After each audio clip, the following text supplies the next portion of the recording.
चला पहा, आज आपण अपूर्णांकावर आधारित जे प्रश्न, संभाव्य प्रश्न जे परीक्षेला पडतात ते आपण पाहणार आहोत. तर मग इथं गणित काय आहे? 4/5च्या 2/7 मध्ये किती मिळवल्यास बेरीज 3/7 येईल? अशा स्वरूपाचे प्रश्न हे नेहमी परीक्षेला विचारले जातात.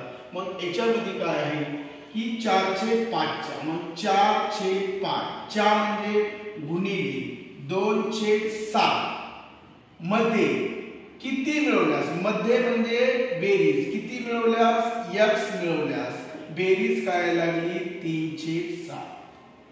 काय विचारले तर 4/5च्या 4 म्हणजे गुणिले 2/7 मध्ये किती मिळवल्यास, x मिळवल्यास बरोबर बेरीज किती यायला लागली 3/7. मग आता पहा काय विचारले इथं 4/5. आता याची काटाकाटी होते का?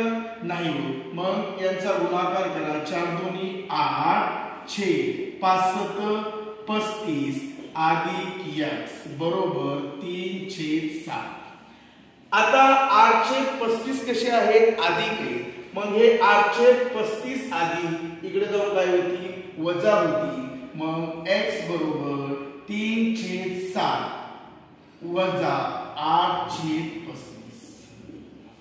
आता याचा छेद 7 आहे, याचा छेद किती आहे? 35 आहे. मग दिलेल्या अपूर्णांकाची वजाबाकी जर करायची असेल तर आपल्याला त्या अपूर्णांकाचे छेद समान पाहिजे. पण या ठिकाणी दिलेल्या अपूर्णांकाचे छेद समान आहेत का? नाही. तर मग अगोदर काय करायचे? या दिलेल्या दोन्ही अपूर्णांकाचे छेद समान करायचे. मग 7चा छेद 35 होतो का? तर होतो. मग 7चा छेद 35 करण्यासाठी 7ला कोणत्या संख्येने गुणावं लागेल? 5 ने. 7 गुणिले 5 7 5 35. जसं आपण छेदाला 5 ने गुणले तसं अंशाला सुद्धा किती गुणायचे? 5 ने. 3 गुणिले 5 3 5 15. मग याचा छेद 35 आहे, याचा छेद किती आहे? 35 आहे. मग दिलेल्या दोन्ही अपूर्णांकाचे छेद जर समान असतील तर अंशांशाची वजाबाकी करायची.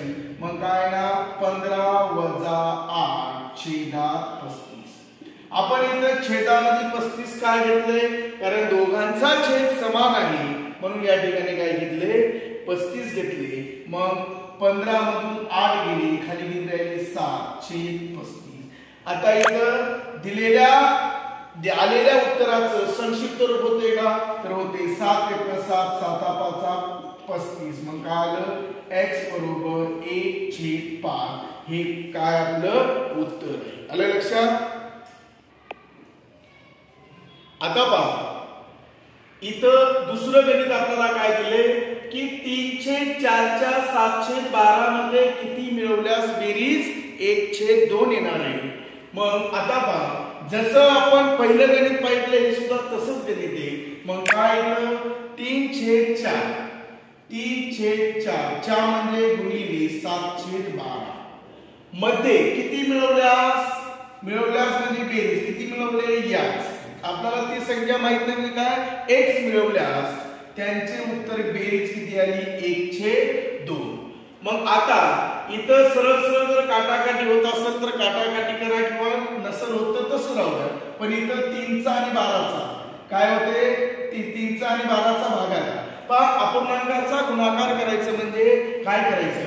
तर याचा भागाकार, याचा भागाकार, याचा भागाकार, याचा भागाकार, याचा गुणाकार, याचा गुणाकार.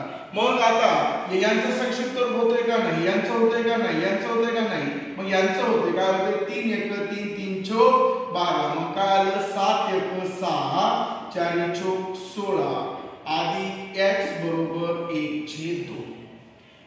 आता हे अधिक 7/16 इथे जाऊन काय होती? वजा होती. मग x बरोबर 1/2 वजा 7/16. आता याचा छेद 2 आहे, याचा छेद किती आहे? 16 आहे. मग या 2चा छेद किती करावा लागेल आपल्याला? 16. मग 2चा छेद 16 करण्यासाठी 2ला कितना गुणावं लागेल? 8 ने. 2 8 16. जसं आपण छेदाला 8 ने गुणले तसं अंशाला सुद्धा कितना गुणायचे? 8 ने. 1 गुणिला 8 8 1 8 8/16 वजा 7/16. दिलेल्या दोन्ही अपूर्णांकाचे छेद किती झाले समान झाले मग अंशाची वजाबाकी करा मग 8 मधून 7 गेला किती आलं 1/16 मग x बरोबर काय 1/16 मग अशा स्वरूपामध्ये तुम्हाला अपूर्णांकावर आधारित असे गणित विचारले जातात ओके